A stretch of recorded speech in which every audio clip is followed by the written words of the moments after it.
A hip swing, more muscular turn. Hello, everyone. Welcome back to the Europe is Coming podcast. It is the 20th of April. We've had our first semi-final, and I'm back with John. How are you, John? I'm good. I'm just back from some travels. I was just in Germany this weekend, and as you say, it's like our CrossFit season feels like it's kicked off. It does. It feels like all sorts of stuff's happening now. I kind of had lots of info hitting my feed now, and you're starting to see the kind of buzz come back to the space. With that, though, I've been listening to a lot of podcasts about semi-finals, and I'm glad that it's not just us, but no one seems to be able to easily communicate what the season structure actually is, what the process is. Yeah, I think Mayhem was, it was very positive to see, but then again, it's got no relevance to then the other semi-finals in the sense of like there are only 40 athletes competing, 3 of them go through. There were no team or masters, so it's like this. It's like a whole bunch of independent competitions and structures, and then all of a sudden, somehow, everyone then gets through to the games in all these different ways. Yeah, exactly. And we've mentioned Mayhem already, but did you get a chance to? I know you were traveling. Did you get a chance to watch much of it while you were out and about? Yeah, we managed to I was traveling with Carmen, so managed to watch. I think I watched pretty much all of the events. I think it was just on Saturday night I didn't watch the final one live because it was so late. But apart from that, I managed to watch everything. Nice. And what were your overall thoughts of the comp?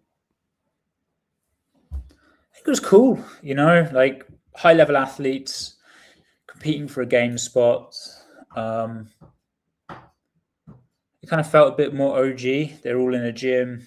It was cool to have Froning commentating. Austin Malleolo, Rich, Rory McKern. It was like had that OG kind of vibe, and it didn't feel too hyped up. And I think that was kind of appreciated.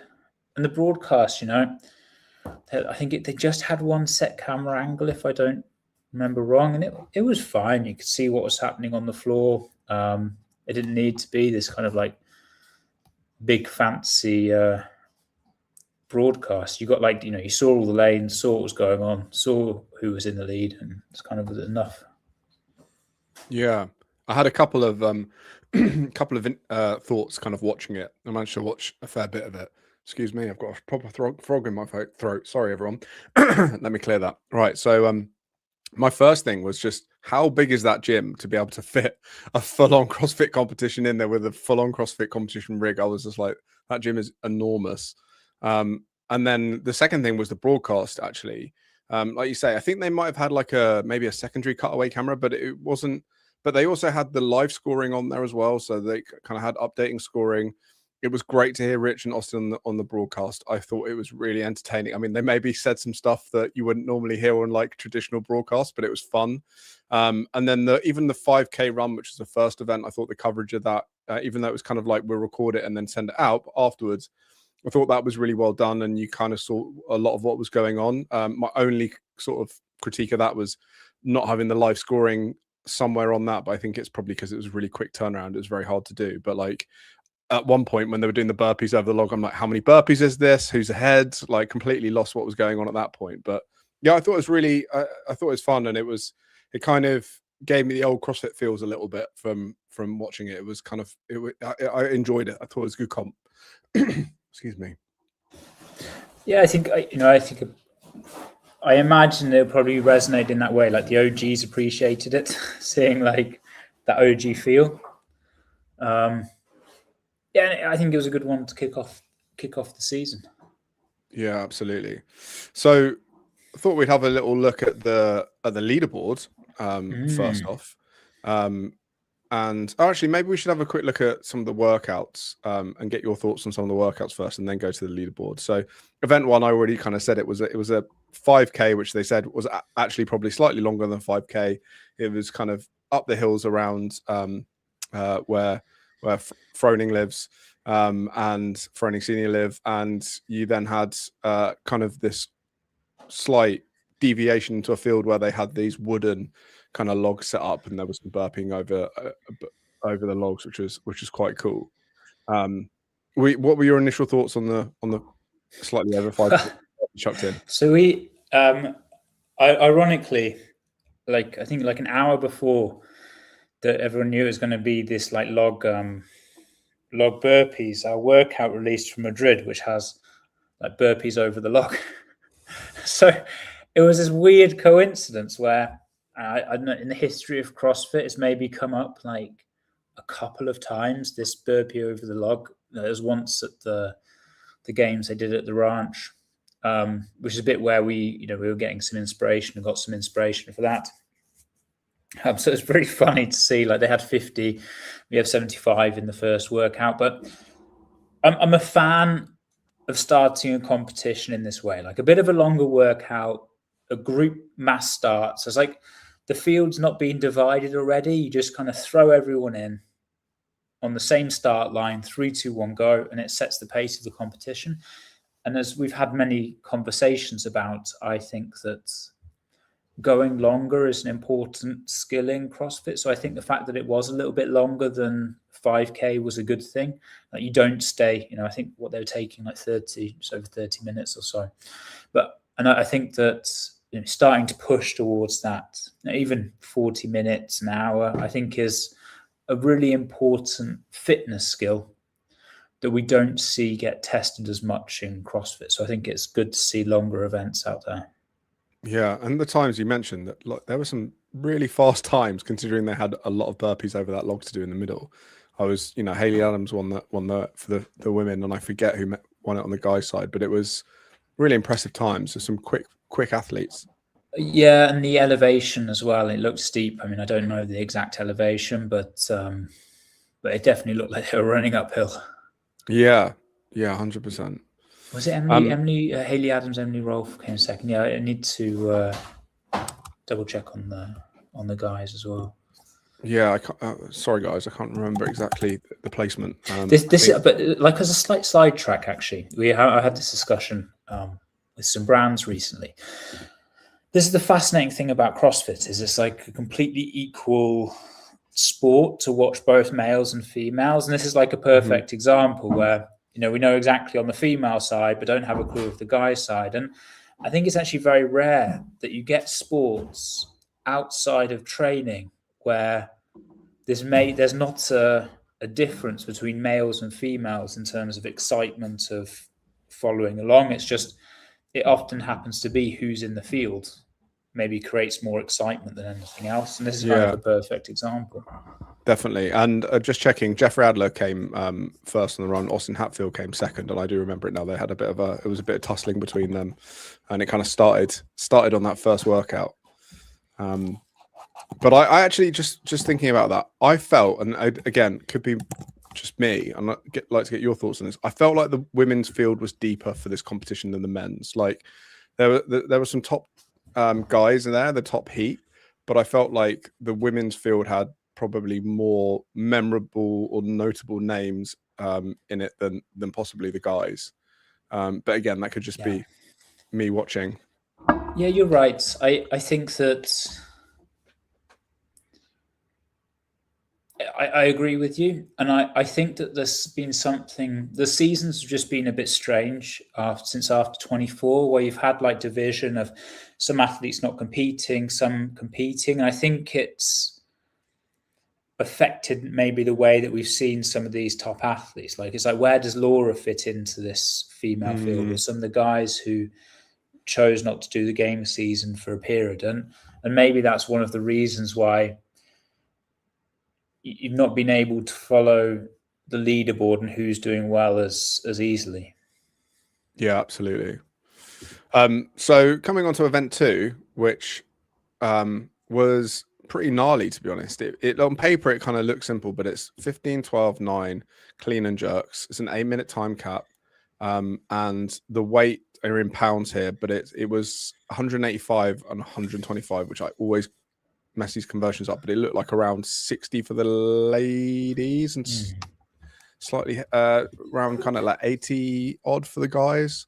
Might be slightly wrong on there. Please keep me honest, John. But the little kicker for this workout, if you hadn't seen it already, was that the clean and jerks, each set had to be unbroken. So you couldn't, once you picked up the bar for the 15, you could not drop it. You could pause a finished position, so either at your hang or at your shoulders, but you could not drop the bar once you had started. They had to be unbroken, which made the round of 9 really interesting. There was people dropping the bar all over, people's forearms completely going. Like there was pretty carnage on that but 9 the bar of 9 reps. And yeah, you saw a lot of mix up at the finish line. What did you think of this workout?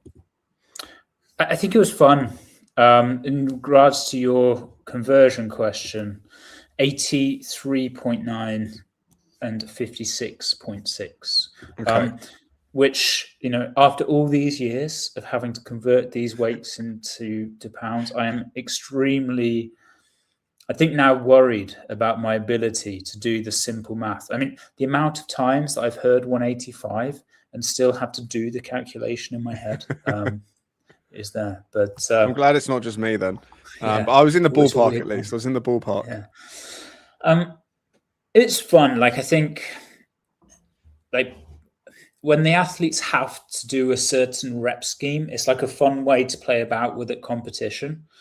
It creates a fun competition. Maybe it's like in order to find the fittest, it's like if you just made the athletes go through that number of clean and jerks separately, you probably had like a very different result. And that's why it was interesting to see. I mean, maybe it was super punishing for the athletes that finished like failed in the 9, for example, or even failed in the 12, because they were disproportionately hurt through that. Like, let's take Gabby, for example. If that, obviously it was very famous, well, not famous, but it got like, it went quite viral, the last rep she had. Like, it was an epic save. It's going to be fairly infamous now, I think. Yeah, so it was a great save. And had she made that save or not, influenced the time completely. But then, like, a lot of the athletes who then failed, they demonstrated the work capacity to get to that point, but just by failing on 1 rep, they were really, they really got hurt on the leaderboard. And so it's like an interesting discussion of like, they kind of demonstrated the fitness to get there, but were disproportionately punished. And so even some of the guys ended up doing like way more reps in the time, but finished a lot lower down the leaderboard because they didn't hit it in that way. So I think I would phrase it like this: from like a competition watching standpoint, it was really exciting. Like from a testing of fitness standpoint, it's an interesting discussion because the person's demonstrating the workload, but they get kind of punished if they don't make it in those jumps. And some athletes are better at going touch and go than singles. Yeah. Is there an argument though that some people picked up the next bar where they failed maybe too soon? And because you did see some athletes really pacing, like Rebecca Fuslow kind of sticks out in my mind, where she was like really took her time on each of the bars. And I know that she was kind of mitigating because quite heavy for her, I imagine. But she even beat, again, one of the athletes, I think it might have been Hattie Canyo, who was like, looked like she was going to finish, second or third in our heat, but unfortunately failed on that last bar and then ended up getting caught up because she had a couple of attempts. So is there not something to maybe talk about, like pacing in that and just knowing when to, because you're probably going quicker because you've got someone next to you that you're racing. Maybe you want to pick up the bar a bit early. 100%. Like, and I think that's why it makes it more exciting competition, because there's a bigger risk of failure. Like if you do singles, it's easier to kind of have the micro rest and naturally adapt. But I think that the reason it's made exciting is because of the high risk. That's why it was an exciting workout, because failing 9 reps, it's almost like like I felt a bit like for Claudia. Look, she had like a bit of savage fail. Kind of the camera was a bit on, and the bar like flung out of her hands. But in paper, it's a good workout for her. But because she failed in the 12, there's like no coming back. And then actually the rest of the weekend gets gets taken away with a placement that's that low down in this level of field. Yeah, and what was it? I think we'll go through it, but I think there's only like 6 workouts across the weekend, so there's not like a lot of opportunities to kind of claw more points back once you've kind of had a big workout like that. Yeah, there was an interesting, and the reason I bring up this example, I think Sam Briggs in 2014 was, you're never going to be able to say this, but maybe the fittest person on earth, like fittest female on earth.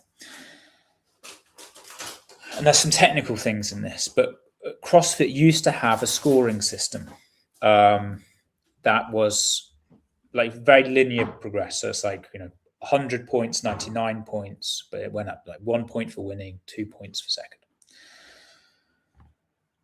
And why that's important is because it really rewarded consistency over winning. Whereas nowadays, if you look at most of scoring systems, what they'll do is they will reward winning. So taking a first, second, or third place, you usually end up with more points than you would if you kind of went flat across the board. And as an example of this, you'll end up with a higher placing at a competition if you take first and last than if you took 2 mid-pack workouts. And Sam Briggs in that year, there was this workout where you had to do handstand walk. And in order to get like the reps to start counting, you had like a little barrier. I think it was like 5 or 10 meters. And after the 5 or 10 meters, like points would start to add up. And she went like just over the first 10-meter line. And she got, I don't know, like 1 meter counted or something like that. And just because of this handstand walk workout, she won a lot of the other workouts, but didn't qualify for the games that year. Yeah, I remember. And so it's like a weird, should Sam Briggs have gone? I think it's I don't necessarily have the concrete answer, but I think it's a really interesting discussion of like, should Sam Briggs still have been able to go to their games that year? Because actually all of her other aspects of fitness was so good. I mean, she was so in shape, but just because of a handstand walk, it took her out completely from that being a possibility of happening. And the reason I'm talking about that example is because now if we look at this Gwen workout, because you fail the 9th rep of the last clean and jerk, should that, and that basically takes you out of the whole, you've got no option to win then basically, with the level of the girls where they are. Should that be the case? I don't know. I'm more interested in the discussion around it because I think from the competition standpoint, it's exciting, but from a test of fitness standpoint, is that really a factor that you should have in? Yeah, I think it's an interesting debate, and one that we've kind of had within the CrossFit scene for a long time, because some would argue, well, if you can't do a handstand walk and we're testing all 10 physical skills of preparedness and you want to be well-rounded and that's what CrossFit's about, then no, you probably shouldn't be able to go. But then I completely agree. Like Sam at that point was just on fire and like just dominating all the other workouts. There was somewhere where you were just like, no one was even close to her. So it was, especially as a Brit, I was obviously wanting her to go, but slightly biased in that regard. But yeah, it is a tricky one to kind of pick out the bones of, what do we reward and what do we punish and how severe is that? And because it's the sport of the unknown, I guess, in lots of ways, it's hard to quantify. But nonetheless, I enjoyed watching the workout, which was cool because there have been some comps that I haven't enjoyed watching some of the workouts and been a little bit bored. And I was like, oh, this is fun. And also I was like, again, a reminder of how strong the Monday CrossFit athlete is. Doing that weight unbroken, 15 after 15 of those, if I'd be done. I don't know about the round of 12 and 9. I'd be like, good to get through the 15. Anyway. I've got no comment because right now I think I'd be happy just on 15 of the female weight. So yeah, I mean, me too. I haven't done a clean jerk in a while, so I might be punching well up on my weight by saying that. So event 3, what did you make of event 3? I know there's some controversy over like the male and the female weights, the squats, but I thought it was a good workout. I think like exciting finishes and moving around. I think it was a classic kind of CrossFit squatting and the odd direct squatting and gymnastics. Yeah, nice. And if you're audio only and you're not on our video feed, because we're looking at this as we talk through it, but if you're not, I'll just read it out for you. 30 sandbag squats, 30 ring muscle ups for guys, 24 ring muscle ups for ladies, which are also being used as a tie break. 30, then another 30 sandbag squats, then 30 bar muscle ups, which again became another tie break score, and 30 sandbag squats at 150 and 125. One of the interesting things about the sandbag is that they overfilled them, so they're a bit more like a D-ball. So they didn't have that classic sandbag kind of like flop, if you like, where you can kind of get a bit of a grip. So it looked like it was a bit harder. I mean, it didn't stop Colton Merton doing Colton Merton things. That was if you haven't seen him do this workout, it is definitely well worth a watch. He makes the sandbags look effortless. Yeah, agreed. It was, some of the stuff that he does is so impressive. Yeah, absolutely. 12-minute time cap on that. That's something else I thought, that the time caps are all like classic CrossFit-y time caps. Nothing really above the 60-minute. We did the long bit with the run, but then everything else was kind of quite concise.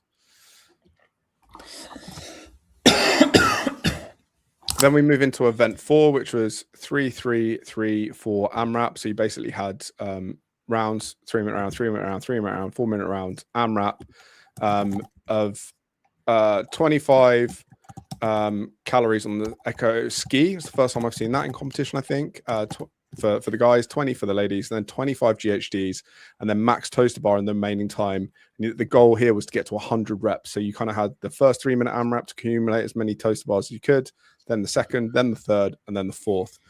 So as fast as you got that done, then you were finished. So you were seeing some really fast scores here as well, people getting to the 100, and that really, there was quite a lot of interference for event 5, which we'll talk about, in particular one, Lucy Campbell, and she mentioned it on broadcast after all the events. So we'll touch on that in a second. But there was a 1-minute rest in between sets, 16-minute time cap. I really like this one as well, this workout. I was a big fan of this. What were your thoughts, John? I think it was one that intrigued. I think it shows the capacity of how good athletes have got over the years. Mm-hmm. In terms of this midline strength. I mean, if you'd have put this in a workout 10 years ago, I mean, it just wouldn't have been, people wouldn't have been doing it. And I think it was one that athletes saw and wanted to kind of try to see where they would get to. So I know, and I think a lot of athletes impressed themselves how good they were at doing something like this with that kind of volume. And as you say, it's one of these interesting workouts. It's like getting rewarded for being able to finish quickly, which I think makes exciting competition. But then if athletes, then they have to go and do another round, it's like, is that, you're kind of repunishing the worst people. So an exciting competition workout, but then an interesting discussion once again on like the test. Yeah, for sure. It is. Yeah, and I think that maybe that's a bit of a theme from Mayhem, that if you didn't execute spot on, there was some dire consequences to not doing so. If you kind of got something slightly wrong, and I think that's cool as well. I mean, I personally kind of like that in some way. Maybe that's the sadistic coach in me, where we've all kind of been there, watching other people sort of suffer during a workout, but I do think that there's a cool element to it, but I understand from if you were a coaching athlete and that they missed the AMRAP by like one toaster bar and then have to do a whole thing again or a couple of toaster bar, it's a significant investment in fatigue.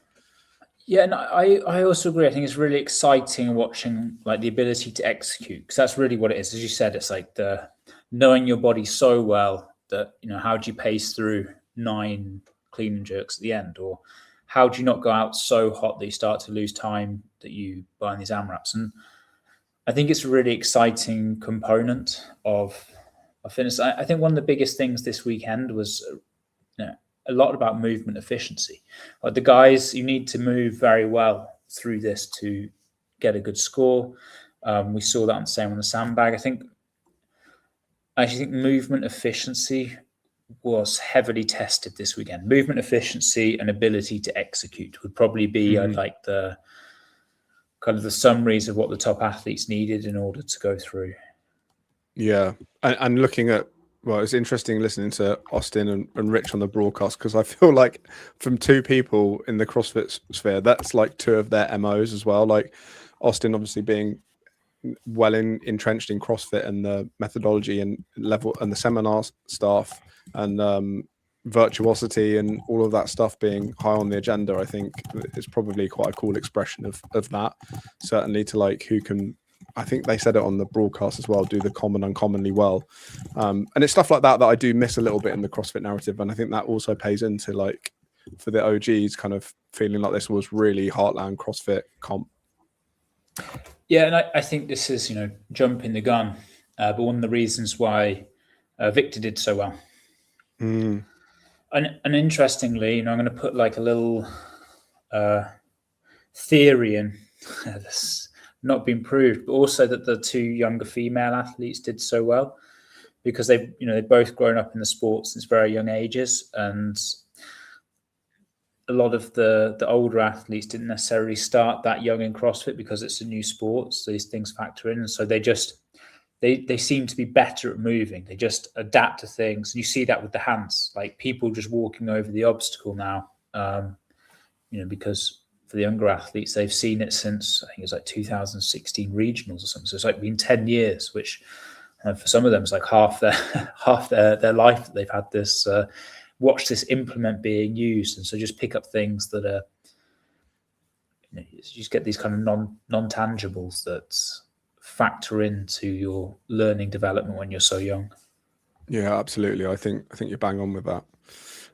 Moving on to event 5. So we've got two more events, event 5 and event 6. Event 5, and this is where we saw Lucy Campbell have a bit of a wobble, and I'll share why afterwards. But it was 6 rounds of 2 legless rope climbs, 1 legless, and then 1 legged for the women. So two for the guys, and then the ladies got 1 legless one that they could use their legs, followed by a 20-foot handstand walk over an obstacle.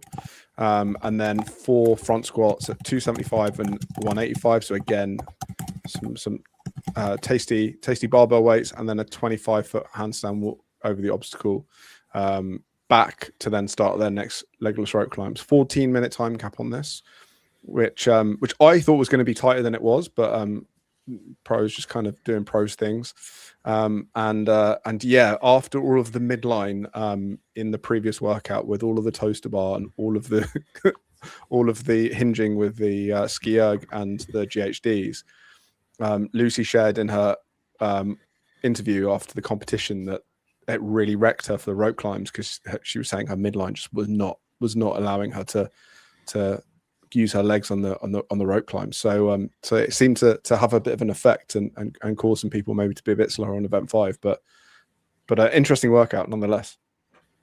It was an interesting one because on paper you would think this is like a Lucy, bit of a Lucy wheelhouse, although the heavier weights on the squat she struggles with. She does seem to handle, as was in like event 3, the sandbag, handle those medium weights very well. She's obviously one of her most famous workouts is the handstand walk against Tia, where she managed to kind of like outfight Tia for the victory there, and then again legless. So like on paper you're expecting that, and then seeing Australia, also failing on the obstacle. I think she left herself probably a stressful break between event 5 and event 6. She I think like in any competition at those, when you're on the fringe of qualifying and not qualifying, she got a bit lucky with like Claudia Gluck managing to come in and take some excess points away. But yes, it was interesting to see, because obviously some athletes weren't affected by that. I mean, some athletes the speed that you saw go through. So it's an interesting thing to look at, to be like, okay, why was that impacting me so much? Definitely. Paige Rogers, for instance, and the top 2 really sort of showed their class in this workout. It was impressive. Paige Rogers, wow. I mean, it's just really this show she put on this weekend, you're like, a games winning contender. Just such an impressive performance. And Emma Lawson as well. I mean, those two just run away with the competition, and they were kind of fighting each other, looked like a bit of a league of their own. And I think Emma's been around on everyone's radar for a long time, and Paige was obviously on some people's. But coming back since the baby, it seems to have. I don't know if it's an age development or refocus, but she's really showing her potential now. But yeah, she's really stepping into the limelight as one of the potential winners of the games. Yeah, it'd be interesting to watch, especially with she's been a Mayhem athlete for a long time, and I felt we had similar thing with Austin Hatfield, where he did really well at the Mayhem Classic and then didn't maybe quite live up to it at the game. So it'd be interesting to see if she can translate that into games form. And we've got a long time till the games happens as well. So can she kind of keep in competition shape, but without revving too high or revving too low? I think that's the only downside of qualifying so early, perhaps. But you'll probably be able to tell me better than I know. I would, I think coach or any athlete would 100% take this first weekend as a qualifying one. I just think there's also the psychological thing of seeing each semi-final come up and knowing that, oh God, thank God I don't have to put myself to qualify now. And these guys would actually be able to take a proper deload. I mean, we're only April. I need to double check, but I actually think this is the earliest or longest period someone will have ever had between qualifying for the games and competing at the games. I need to get that verified, but. So do you think that it's within reason to kind of like have a big deload now afterwards and then start to like properly ramp back up to competition shape for the games? Or like, how would you be addressing someone who's qualified now? I think there's a factor in the emotional stress as well. Like if you for example, for Paige, I don't know about her training or how she led up, but let's say it was a pretty easy, stressless weekend, which it kind of appeared to be. She just really executed. Then maybe you don't need as long a deload. But for example, if an athlete's gone in, they push their limits all weekend, the stress levels were super high.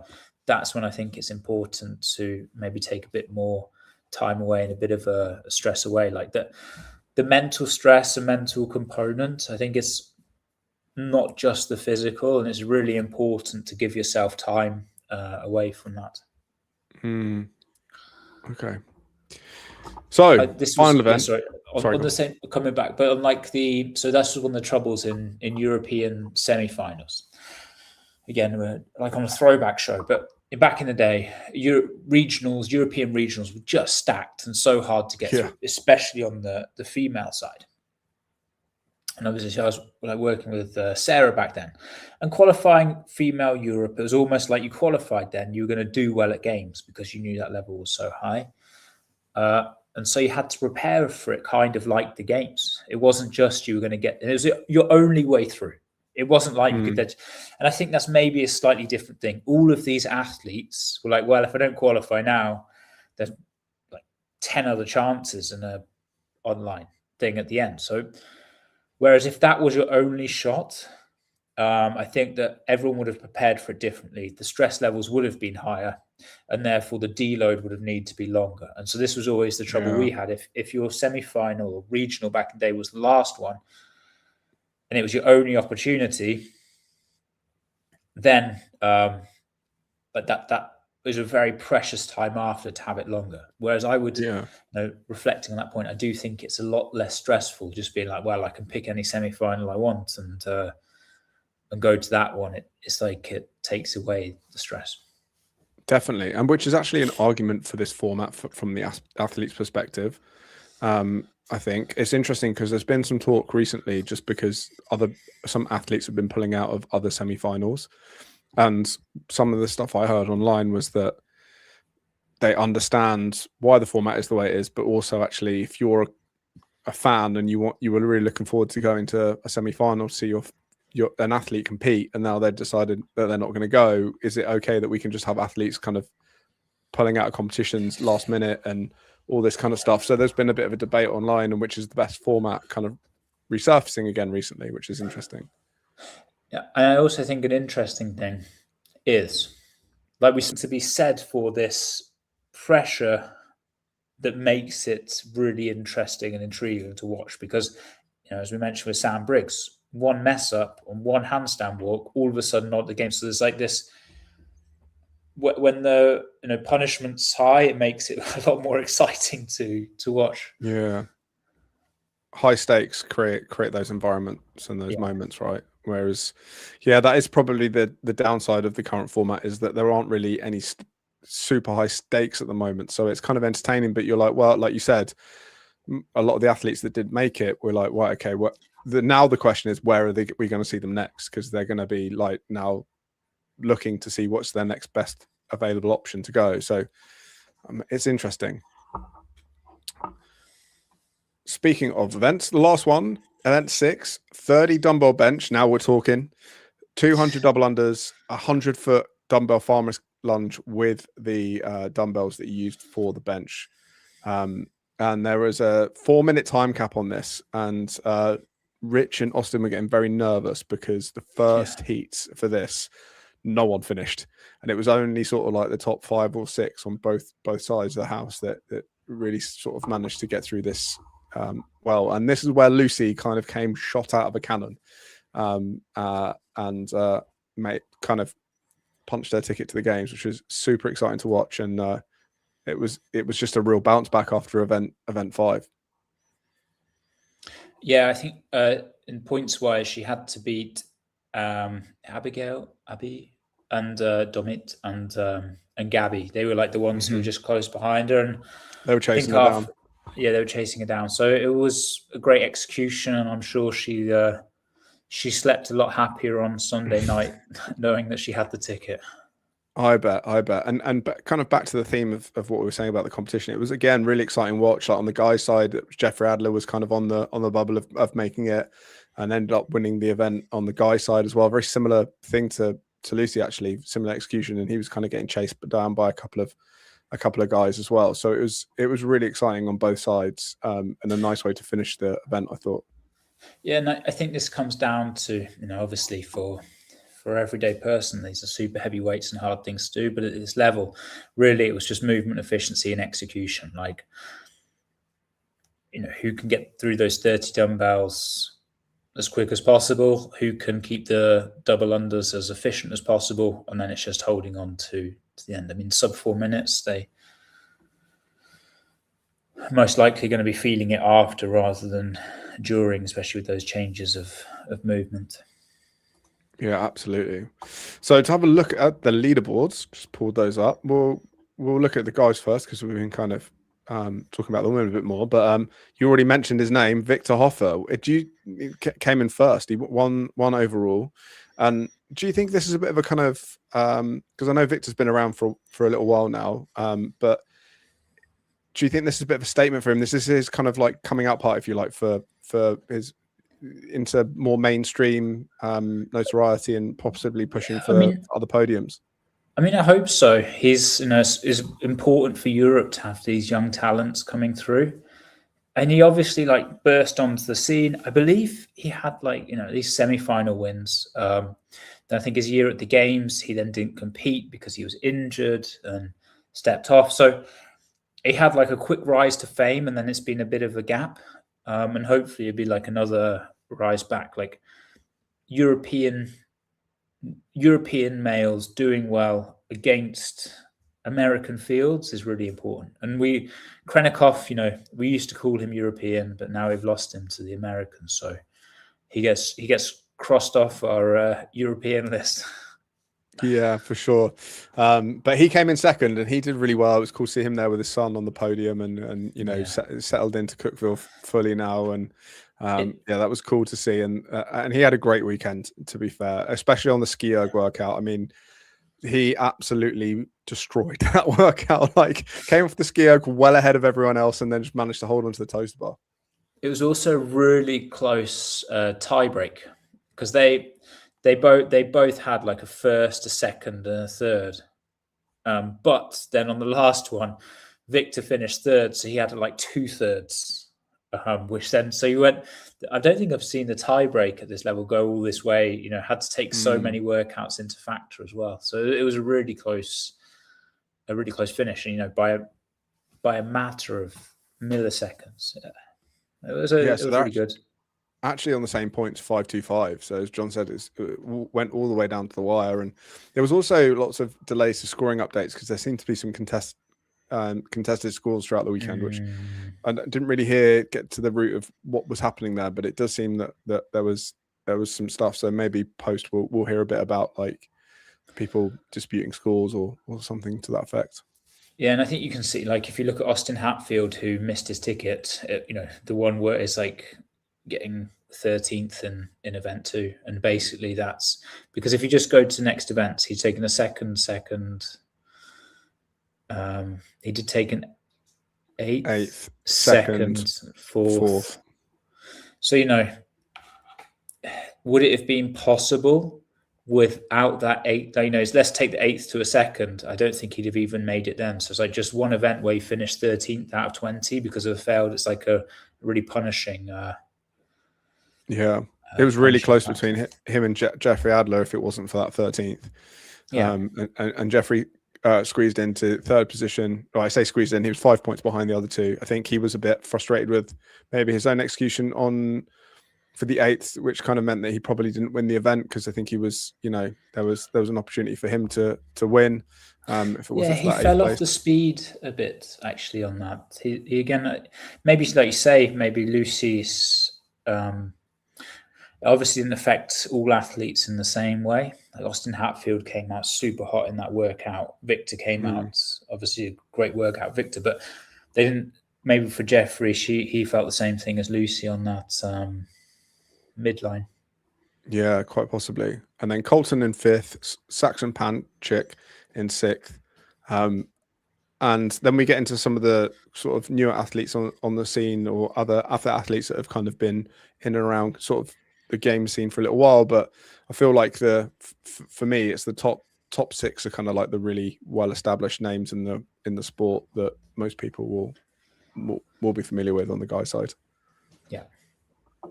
So if we go over to women, Paige Rogers, formerly Paige Powers, it wins the event. Like you mentioned, John, she just looked really consistent throughout the weekend. Apart the run, she came 9th, which there's some really strong runners on the female side. So top 10 solid there, but then a second, a third, a first, a third. So super consistent, top 3 in every other workout, and takes the win by 30 points. Then Emma Lawson in 2nd, who again looks really strong throughout the weekend. She had a 3rd in the first event, then it was an 8th, 5th, 6th, 2nd in her events, and then Lucy Campbell coming in 3rd with 450 and just holding off Abigail Dommett, who got 425 points, and Emily Rolfing with 395. But yeah, I don't think it reflects how close it was. Looking at the leaderboard this way, like the final workout was literally just like seconds dividing, but actually created a huge point gap in the end. Yeah, well, I think going into the last event, Gabby was actually in 4th, and she ended up in 7th in the end because of that last workout.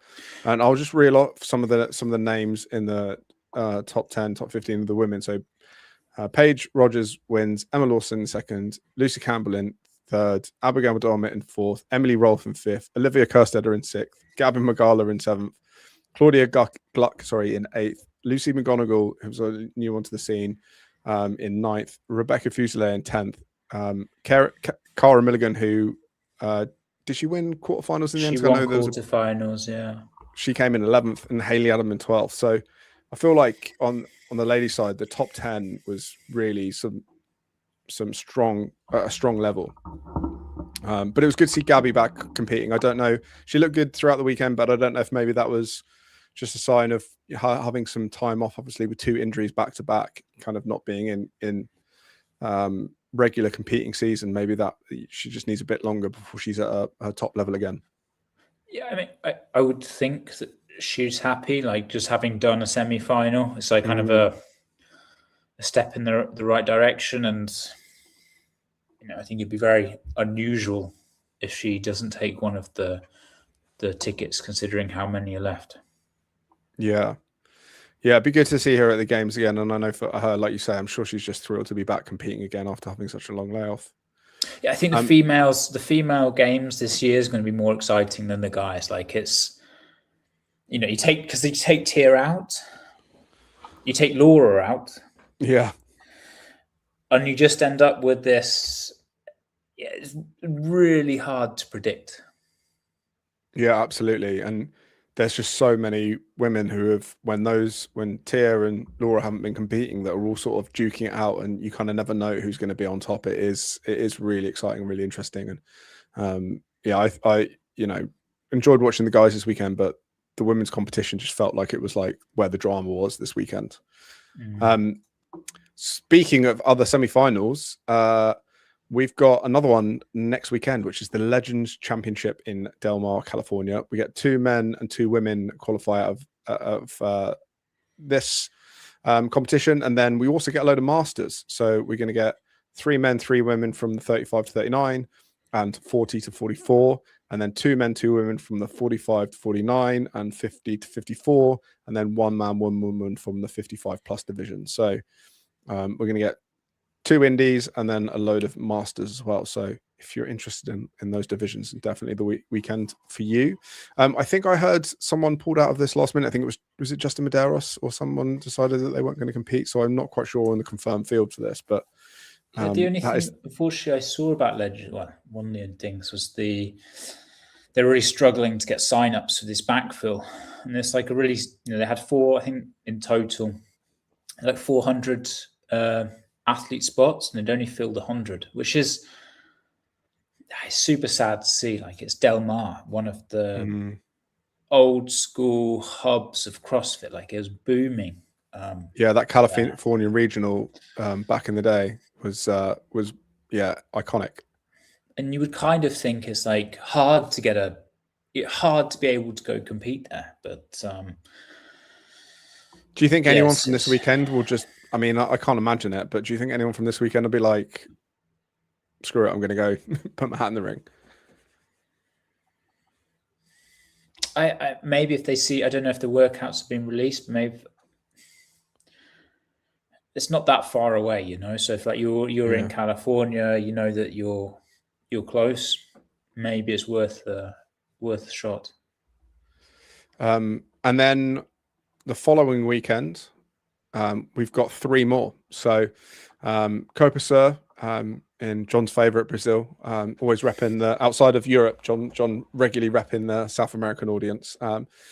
We get two men, 2 women, and 1 team from there. Then we've got the Far East Throwdown, which is over in South Korea. In Busan, and we got 1 man, 1 woman, 1 team. And then Magic City Games, which is going to be in Birmingham, Alabama, which is all masters. 3 men, 3 women, 2 men, 2 women, and 1 man, 1 woman from the 39 to 39, 40 to 44, 45 to 49, 50 to 54, and 55 plus divisions. And it's also the WFP first tour stop that weekend. Yeah. So split watching, to be honest. Although I kind of feel that, to be honest, most of these, unless you're really invested in a friend or an athlete from that region, you're probably going to be watching WFP that weekend. Yeah, the Copa Sur, I think, will have its classic Latin following, which is pretty huge. I don't know if Guy's competing, saving to compete there, but then WFP that weekend, it'd be interesting to see who goes. Like, obviously the level's a lot lower than last year, but it's going to be interesting to see. Definitely. And then probably the next big one for us that we'll be focusing on talking about is the French Throwdown, which is the 15th to 17th of May in Paris, France. 3 men, 3 women, 3 teams, and then a boatload of masters going from that. So a big one. There's going to be quite a lot to watch at that comp. Yeah, 100%. And French is always a big competition in Europe. Yeah, always exciting. Any other thoughts coming out of this weekend going into the next few weeks of semi-final action, John? I think it was a good one to get started. Like, I think in general, just super positive feedback to have the season going. It's going to be interesting to see how things follow up. But I think if they could all do as good a job as that, it'll be a good semi-final season. Yeah, absolutely. And one last thing, just to get your thoughts on from me this week, was some of the stuff that's been coming out about Xenon. So I've been seeing that CrossFit, I got an email from CrossFit today, kind of bigging up Xenon and promoting it. And that comes off the back of the news that Xenon's going to offer a 20% discount for members of CrossFit affiliates. So there seems to be a real affiliation and connection between Xenon and CrossFit as an outfit. What do you make of this news and just some of the noises that are coming out of Xenon at the moment?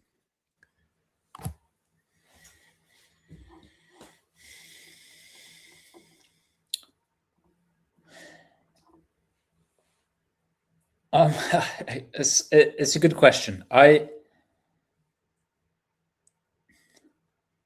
think it's really good that like CrossFit's like kind of open to this partnership.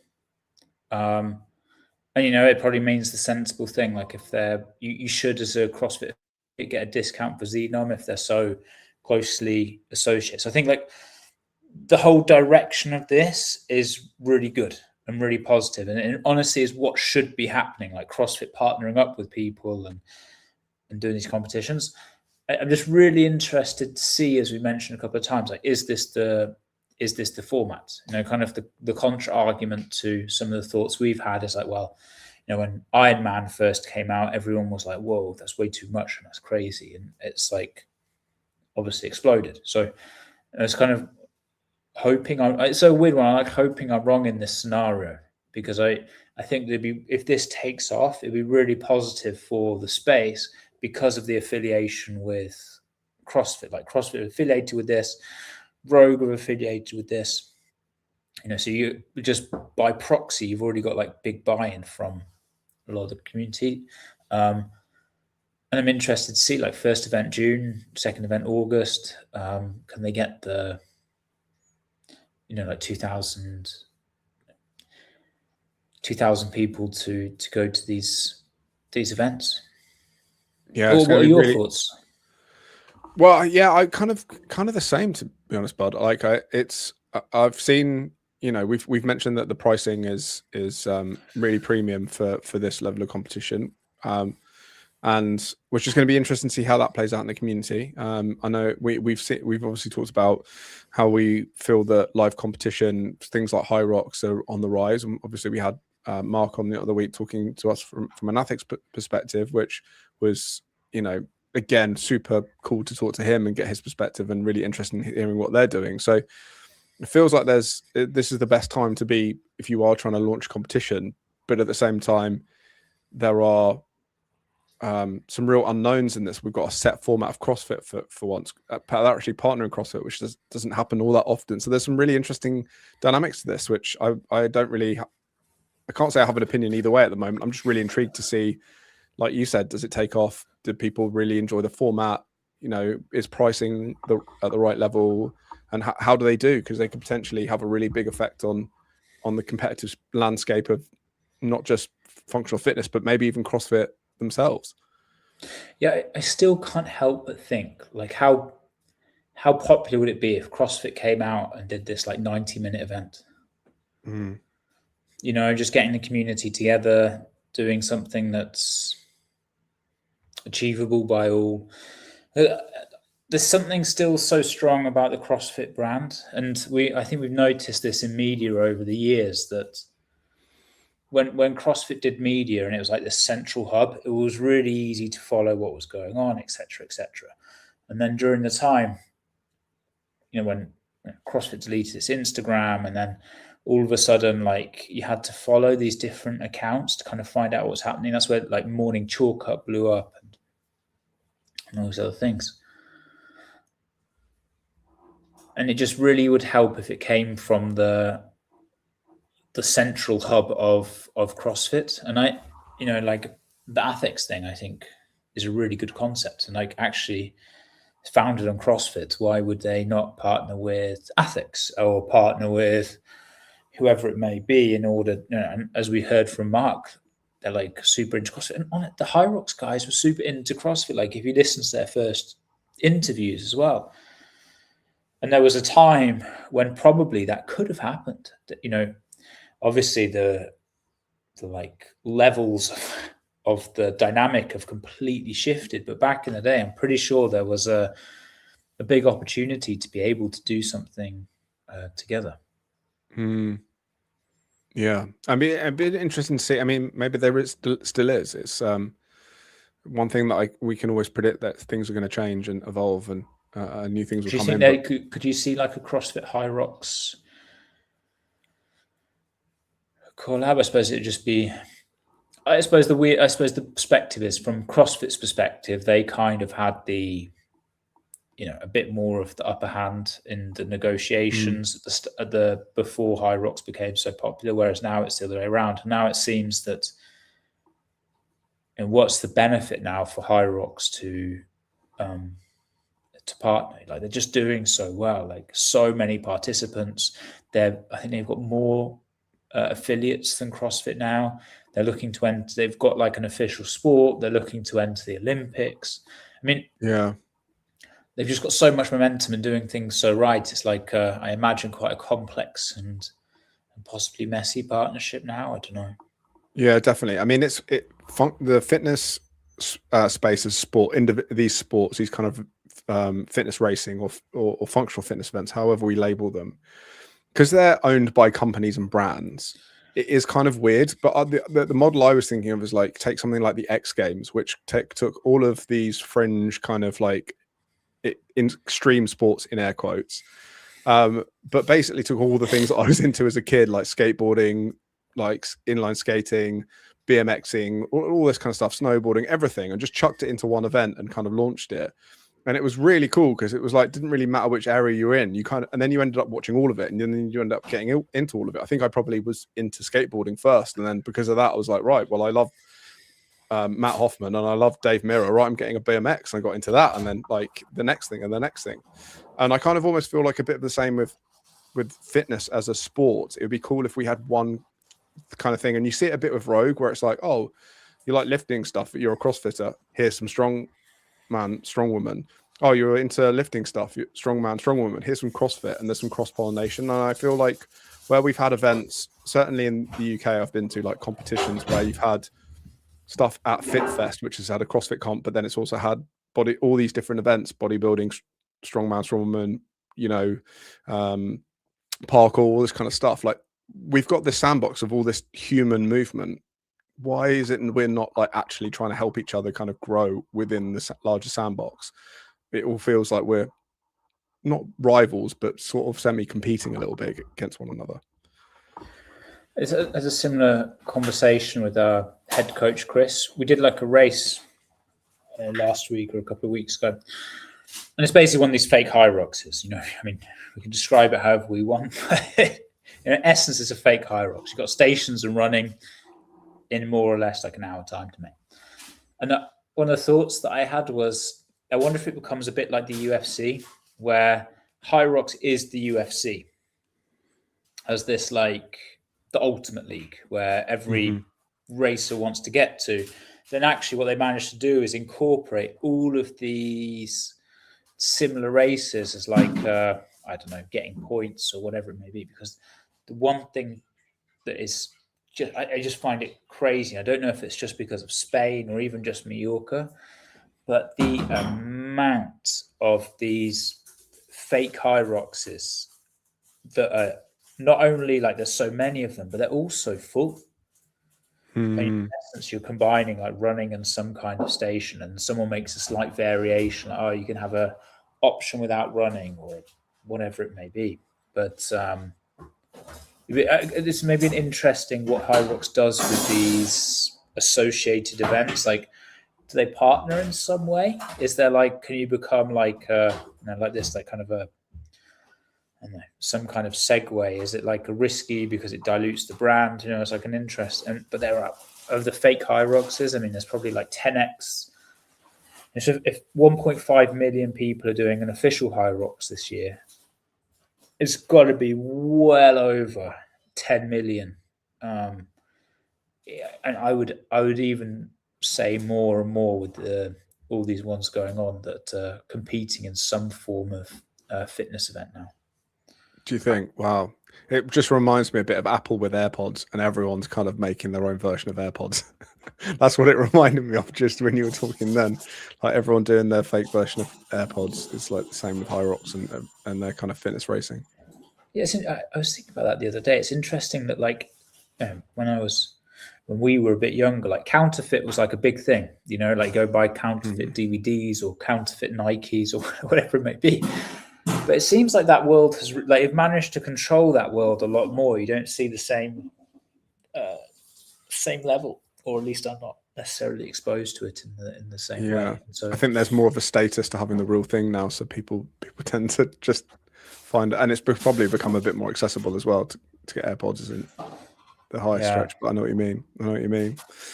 Anyway, John, is there anything else you want to discuss before we wrap up? No, we've deviated far enough. Yeah, we just went down a couple of little rabbit holes to finish there. But everyone, thank you very much for listening. I hope you enjoyed our little review of the Mayhem Classic, and semi-final season has kicked off. So it's going to be a very interesting couple of months now as we lead up to the games. So we'll be doing these weekly catch-ups. No doubt we'll be reviewing more. And as ever, if you want to get involved, come and join us on the live stream at 6 p.m. UK time, 7 p.m. Spanish time, and you can join us live. Come add some questions and comments. And of course, there's a link in the description so you can email us as well if you've got any questions, comments, or anything you want to know from the program side of things. Please get in touch. John, anything else before we finish? Wrap up? No, I will see you. Well, actually, anyone who's at Coaches Congress in Madrid this weekend, come say hello. Yes, absolutely. I won't be there, but John will be. And come say hi. Anyway, thank you so much, everyone. Thank you, John, as ever. Have a great week, everyone. We'll catch you on the next one.